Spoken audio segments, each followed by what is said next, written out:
हम इस समय जुलाना में हैं, हरियाणा के जिंद डिस्ट्रिक्ट में, जहां से विनेश फोगाट अपनी पॉलिटिकल डेब्यू कर रही है। पहला सवाल मेरा आसान है कि पॉलिटिक्स करना ज्यादा मुश्किल है या वर्ल्ड चैंपियन को ओलंपिक्स में हराना? जापानीज जो कभी नहीं हारी थी, कौन सा ज्यादा मुश्किल है? देखो सर, टफ दोनों है। स्टार्टिंग हमेशा ज़्यादा टफ रहती है, तो अभी पॉलिटिक्स बहुत ज़्यादा टफ हो रही है, लेकिन जब रेसलिंग स्टार्ट किया था तो वो भी उससे भी ज़्यादा टफ था। तो हर क्षेत्र में स्टार्टिंग में मेहनत लगती है, जैसे यूज तो हो जाएंगे, जैसे लोगों को जानने लग जाएंगे, अपने आसपास का जो एक इन्वायरमेंट, सेफ इन्वायरमेंट जब बन जाता है तो मेरे आई थिंक मतलब ठीक रहेगा सब चीज़ें। लेकिन सबसे बड़ी आपको चैलेंज क्या रही है? अब जैसे ही आप राजनीति में आ गई, मैं देख रहा हूँ इस पूरे एरिया में ज्यादातर पुरुष हैं, आपके पार्टी ऑफिस में ज्यादातर पुरुष है। एक महिला जिन में जुलाना से, जहां कभी कोई महिला जीती नहीं है, ये बहुत मुश्किल है या ये एक चैलेंज आपके सामने है? जुलाना में पहली बार किसी महिला को टिकट मिला है, ये एक बहुत ही बड़ी एक अचीवमेंट लगा लो, महिलाओं के लिए लगा लो। और महिलाएं यहाँ पे नहीं है, ऑफिस में जेंट्स हैं, क्योंकि महिलाएं काम करती है। हमारे हरियाणा में लेडीज ज़्यादा काम करती है घर पे, लेकिन जब मैं गाँव के दौरों पे जाती हूँ तो महिलाएं ज़्यादा हैं पुरुष से, तो वो वहाँ पे बढ़ चढ़ के हिस्सा ले रहे हैं। और अच्छा लग रहा है, मतलब सारी चीज़ें ना, ये फील्ड नया है, एडजस्ट हो गई है पूरी तरह से? नहीं, एडजस्ट नहीं हुई हूँ। सबसे डिफिकल्ट है लोगों को रिकॉग्नाइज करना, पहचानना, उनके नाम से पहचानना, क्योंकि इतना बड़ा क्षेत्र है और सभी को ये है कि जितना जल्दी हमें पहचान ले, तो वो थोड़ा सा मुश्किल हो रहा है मेरे लिए। और इतने लोगों में रहने की आदत नहीं है, सुबह से शाम तक लोगों में रहना, हर तरीके की बातें सुनना, मैनेज करना, तो सीखेंगे, टाइम लगता है, हर चीज़ को टाइम लगता है। तो मैं अपने आप को भी टाइम दे रही हूँ, लोगों को भी हम समझाने की कोशिश करें कि टाइम लगेगा, थोड़ा सा हमको सब्र रख के और स्लो चलना पड़ेगा। ज़्यादा स्पीड की गाड़ियों का एक्सीडेंट हो जाता है, तो स्लो चलना है, बिल्कुल स्लो चलना है। क्योंकि हम चरखी दादरी में थे, उस एकेडमी में गए थे जहां से आपने शुरुआत की थी, वहां लोग कह रहे थे हम चाहते थे कि विनेश हमारे यहाँ से लड़े। अब आप ससुराल से लड़ रही है, तो कहीं वहां के लोग कह रहे हैं चरखी दादरी से क्यों नहीं लड़ी, यहाँ जुलाना से कहाँ लड़ गई? देखिए, ये तो पार्टी का एक डिसीजन है अपना। मैंने कहीं से ऐसे नहीं बोला कि मेरे को यहाँ से दो, उनको जहाँ पे ठीक लगा वो उन्होंने किया है। लेकिन एक जन्मभूमि है, एक कर्म भूमि है, तो वह भूल दोनों को नहीं सकती। काम हम पूरे जुलाना क्षेत्र तो हमारी प्रायोरिटी है ही, लेकिन हम पूरे हरियाणा के लिए भी हम काम करने की पूरी अपनी एक विजन रखेंगे। ऐसा नहीं कि एक क्षेत्र तक मैं सीमित नहीं रहना चाहती हूँ। अगर मैं देश की खिलाड़ी रही हूँ तो मैं चाहती हूँ कि हरियाणा या देश में कहीं पे भी लोगों को, चाहे स्पोर्ट्स के थ्रू हमने इंस्पायर किया है, तो अभी पॉलिटिक्स के थ्रू भी हम इंस्पायर करने की कोशिश करेंगे, एक नई सोच के साथ में। मैं आऊंगा आपका एजेंडा जो हरियाणा के लिए, लेकिन इसके पहले एक बड़ा सवाल उठता है। ये जो निर्णय आपने लिया कि आप राजनीति में आएगी, ये ओलंपिक्स के पहले लिया था या ओलंपिक्स के बाद लिया? ये ओलंपिक्स के बाद ही लिया है सर। ओलंपिक्स के बाद? नहीं, हाँ बिल्कुल, ओलंपिक्स के बाद में। कौन ओलंपिक्स के फाइनल में जाएगा और फिर गोल्ड लेके आएगा और फिर बोलेगा पॉलिटिक्स में जाना है? लेकिन आए हैं, जो सर्कमस्टांसिस बने हैं, लोग मिले हैं, हर पर्सन ने ये डिमांड रख दिया सामने आके कि हमारे बच्चों के लिए आपको आना पड़ेगा। जो आपके साथ हुआ है, जो इतने दिनों तक हम देख रहे हैं, वो हमारे बच्चों के साथ ना हो, आपको आगे रहना पड़ेगा। आप ऐसे घर में बैठ के अपना रो दो नहीं सकते हो, आपको लड़ना पड़ेगा। तो वो एक लड़ाकू वाली जो मेरे में वो चाहते हैं ना, फाइटर वाली जो सोच, वो जिंदा रखना चाह रहे थे। ये सवाल इसलिए पूछा गया कि जब आप आई पेरिस से, तो आप का जो प्रोसेशन था उसमें दीपेंद्र हुड्डा शामिल थे। जब आपने ब्रिजभूषण शरण सिंह के खिलाफ जो एजिटेशन चलाया था, तब भी कांग्रेसी वहां आए थे, प्रियंका गांधी वाड्रा, दीपेंद्र हुड्डा। तो ये कहा गया कि ये पूरा जो एजिटेशन है वो स्पॉन्सर्ड है। विनेश फोगाट ने पहले से तय किया था मैं कांग्रेस पार्टी या राजनीति में जाऊंगी। नहीं, बिल्कुल। पहली तो ये बात है, जब हम एजिटेशन पे बैठे थे तो बीजेपी के दो नेताओं ने परमिशन दिया था, तो ये वो बोल नहीं सकते कि कांग्रेस ने किया था। तो इसका मतलब आपकी पार्टी के अंदर ही भी तर्कात है। शुरुआत में बिल्कुल शुरुआत में जो परमिशन हुआ था, बीजेपी के दो नेताओं ने लिया था। कौन थे वो? मैं नाम आपको भी पता है, पूरी पब्लिक जानती है सब चीजें। तो और दूसरी बात, कोई भी लड़की, कितने भी आप लेवल तक सोच सकते हो, कोई भी लड़की सड़क पे आके अपने कपड़े फड़वा के, बाल नचवा के पॉलिटिक्स में एंटर करने की कोई ज़रूरत नहीं है। हम जैसे खिलाड़ी, जिनका नाम है परमात्मा की दया से, आशीर्वाद से 2 मेडल हैं, लोग जानते हैं, हम साफ छवि के साथ में भी, साफ मकसद के साथ भी आ सकते थे, अगर हमारा मकसद था इतना। आप किसी सच्चाई की लड़ाई को आप डाइवर्ट नहीं कर सकते हो, आपको एक्सेप्ट करना पड़ेगा। महिलाओं के मामले में आपको सेंसिटिव होना पड़ेगा, जो चीज़ नहीं हुई है। रही दीपेंद्र हुड्डा जी की बात में, वो जो योगेश्वर दत्त जी हैं बीजेपी में है, लेकिन जब वो मेडल जीत के आते थे तब भी वो उनको एयरपोर्ट पर रिसीव करने जाते थे। मेरे को तो पहली बार रिसीव करने गए हैं, और अच्छा लगता है जब आप मतलब आप मेडल के साथ में तो बहुत सारे लोग आते हैं। अपॉर्चुनिटी बीजेपी के पास में भी थी, वो पहले पहुंच जाते हैं उनसे, तो मैं उनको भी मना नहीं करती कि आप यहाँ पे क्यों आए हो। अच्छा, तो बीजेपी के भी नेता अगर एयरपोर्ट पे आते हैं, आपका स्वागत करते हैं, तो आप उनको वो मेरे को एक क्षेत्र तक सीमित करना चाहते हैं, क्योंकि उनको पता है कि सच्चाई की लड़ाई है, उसको जितना छोटा करोगे, जितना सीमित करते जाओगे, तो वो एक नैरेटिव बनाने की कोशिश कर रहे हैं। बीजेपी के सिंगल नेता ने ना मैसेज किया, ना फोन किया, क्या मेरा नंबर नहीं था, क्या वो मेरे को जानते नहीं थे? अगर आप सच्चाई में, अगर आपको, आप ये नैरेटिव तोड़ भी सकते थे जी। क्योंकि मुझे अभी भी याद है जब आपने पहले ये एजिटेशन शुरू किया था, पहली बार तो आपने कहा था हमें कोई नेता नहीं चाहिए हमारे प्लेटफॉर्म पर। मुझे याद है बृंदा कराट वगैरह जो आई थी, आपने कहा नहीं नहीं आप मत आइए, ये केवल पहलवानों का एजिटेशन है, कुश्ती का एजिटेशन है, इसमें कोई नेता नहीं चाहिए। अब आप राजनीति में आ गई, देखिए 1.5 साल में कैसा फर्क पड़ गया, इसीलिए लोग सवाल पूछते हैं। मेरी तो जिंदगी 1 महीने में ही पूरा 360 डिग्री यू टर्न ले लिया है। उस टाइम पे सबसे ज्यादा दुख जब हमें हुआ था, जब विजेंद्र सिंह जो बॉक्सर है हमारे, वो एक पार्टी से जुड़े हुए थे, जब उनको हमने मंच से उतारा ना, हमें पता है क्या फीलिंग था, क्योंकि वो खिलाड़ी होने के नाते वहां पे थे, और उनको भी ना बोलना हमारे लिए कितना डिफिकल्ट था, क्योंकि हमें पता था ये नैरेटिव सेट करने की कोशिश की जाएगी। हमारे देश में हमेशा ऐसे होता आया है, किसी ने सच्चाई की आवाज उठाई है, उसको सेट कर दो किसी एक समाज से, किसी धर्म से, कभी मुस्लिम बोल देंगे, कभी देशद्रोही बोल देंगे आपको, कभी एक जाट कम्युनिटी से जोड़ के देखेंगे। आपको मानना पड़ेगा, ये आपको सच्चाई एक्सेप्ट करनी पड़ेगी। आपके सांसद ने गलत किया है, आपको आज नहीं तो आपको कल मानना ही मानना पड़ेगा। कि बृजभूषण शरण सिंह ने गलती की है, ये आप मानते हैं, इस बात पे आप अड़ी रही हैं, ये आपको कोई रिग्रेट नहीं है जो आपने किया पिछले साल? नहीं, रिग्रेट किस चीज का होगा? अगर हम देश की किसी बेटी को, बहन को अगर ऐसे दरिंदों से अगर बचाना चाहते हैं तो उसमें रिग्रेट नहीं, प्राउड है हमें, तो हमने लड़ाई लड़ी, और प्राउड इस बात पे है। पहले हम डरते थे कि क्योंकि हम जिस हरियाणा से आते हैं, हमारे लिए खून खराबा हो जाता है, बहन बेटी की बात के ऊपर भी, गाली के ऊपर भी खून खराबा हो जाता है, और वहाँ पे हमारे समाज का इतना सपोर्ट निकल के आना।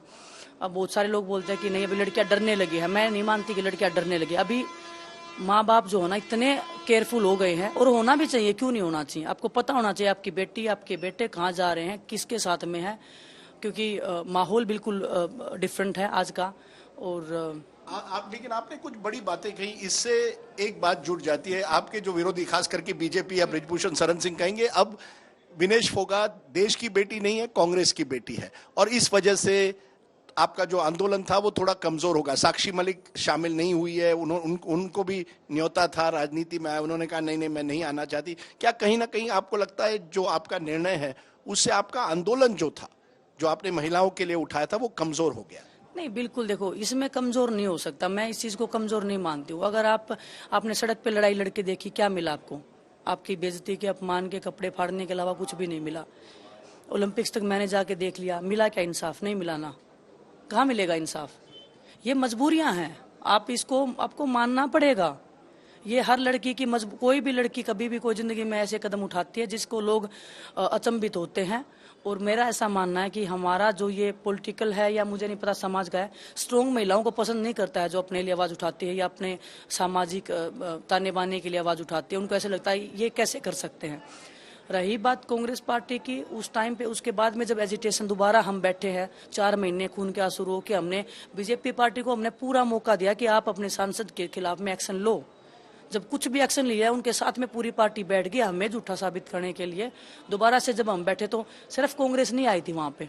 जब हम गंगा में मेडल माने गए थे, ममता दीदी का फोन आया था हमारे पास में। ममता जी जो पश्चिम बंगाल के मुख्यमंत्री हैं, वो बेगिंग कर रही थी हमारे सामने कि बेटा मेडल मत बाओ। वो भी अलग पार्टी से, वो कांग्रेस से नहीं थे।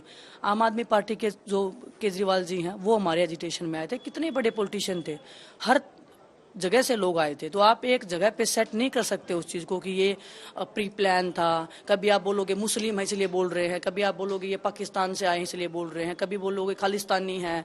ये नहीं चलेगा ऐसे। आपको शुद्ध राजनीति करो, आपको करनी है मुद्दों पे करो। आप मुझे कह रही हैं कांग्रेस या आप बीजेपी में भी, आपने कांग्रेस को क्यों चुनी, बीजेपी क्यों नहीं? क्योंकि बीजेपी तो सत्ताधारी पार्टी है, यहाँ हरियाणा में भी है, केंद्र में है, आपके अच्छे रिश्ते रहे हैं नरेंद्र मोदी जी के साथ, उन्होंने आपका वेलकम वेलकम किया था जब आपको कभी मेडल्स मिले थे, बजरंग जी को भी जब ओलंपिक मेडल मिले थे उनको घर पे बुलाया था, तो आप बीजेपी क्यों नहीं चलेगी, कांग्रेस क्यों चलेगी? मेरे कभी किसी पार्टी के साथ में अच्छे रिश्ते नहीं थे, मैं किसी भी पॉलिटिकल पर्सन को ना जानती थी, ना कॉन्टेक्ट नंबर था, कुछ भी नहीं था। अच्छा, 1.5 साल पहले तक कुछ नहीं था? एजुकेशन में आने तक मेरे पास सिंगल किसी पॉलिटिशियन का नंबर नहीं था। मेरे पास फर्स्ट टाइम जब कॉल आया था दीपेंद्र भाई साहब का, टोक्यो में जैसे मैं आई थी ना, मेडल नहीं आया था, उसके बाद उनका कॉल आया था, आधे घंटे तक उन्होंने मेरे से बात की थी, हर तरीके से मतलब आश्वासन दिया था। तब मैं पहली बार किसी पॉलिटिशियन से इतना करीबली में बात करी थी, तो ऐसा नहीं है बिल्कुल भी। और जो पार्टी आपका सच्चाई के रास्ते में आपको बोले कि आप झूठे हो, नैरेटिव सेट करने की कोशिश करे, एक ऐसे गंदे आदमी के खिलाफ में साथ में बैठ जाए, उस पार्टी में जाने का कैसे सोच सकते हो? आपके परिवार से ही लगा लो। अगर कोई आपको हर तरीके से बरगलाने की कोशिश करेगा, झूठा साबित करने की कोशिश करेगा, आप उस फैमिली मेंबर को पसंद नहीं करते हो। तो प्रधानमंत्री किसी ने कभी आपको फोन नहीं किया इतने साल, जब आपको पेरिस में भी ओलंपिक में मेडल नहीं मिला, लास्ट मिनट पर हम सब इंतजार कर रहे थे गोल्ड का, जब नहीं मिला किसी ने आपको फोन किया, प्रधानमंत्री ने, कोई बड़े स्पोर्ट्स मिनिस्टर ने या किसी ने? मैं नाम नहीं लूंगी किसी का अभी भी। मेडल आते हैं तो सब फोटो खिंचवाते हैं, सब फोन करते हैं। जो मेरा फाइनल में पहुंच गई थी, मेरे पास कोई फोन नहीं आया तब तक।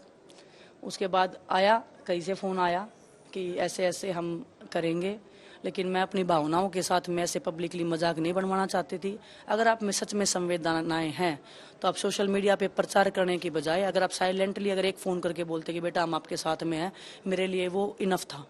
लेकिन हमने एक फोटो देखा था आपका और पीटी उषा का, और आप बड़ी हॉस्पिटल के एक बेड में हैं। मैं जान सकता हूं कि क्या आप में बीत रही होगी, लेकिन पीटी उषा सरकार की एक तरह से नुमाइंदगी कर रही थी। क्या किसी ने आपको उन 24 घंटों में और उसके बाद भी जब आपका मेडल नहीं मिला, आपको डिस्क्वालीफाई किया, किसी ने आपको नहीं फोन किया सरकार से कि बेटी हम आपके साथ हैं?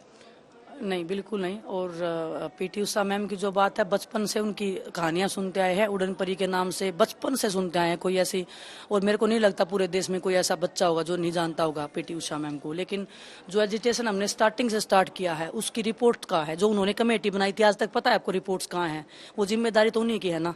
अगर आप खिलाड़ियों के हित में प्रोटेक्ट नहीं करेंगे, आप एक पार्टी के उसमें अगर आप बन गए हो, वो उनको राज्यसभा भेजा गया है, तो वो भी अपने सांसद को बचाने के लिए पार्टी के प्रोटेक्शन में खड़ी हो गई हैं, अपने दायित्व को भूल के। आपकी बात सुनकर लग रहा है कि धीरे धीरे आप नेता बन रही है, आप मुद्दे उठा रही है, क्योंकि कई लोग आपके जो पुराने साथी भी हैं, कोचेस हैं, कहते हैं विनेश ने एक बार और ट्राई करना चाहिए था, 2028 में गोल्ड मेडल मिलना, फिर आप जो करना, एक गोल्ड मेडल की जरूरत है भारत को, आप में वो क्षमता है, ताकत है।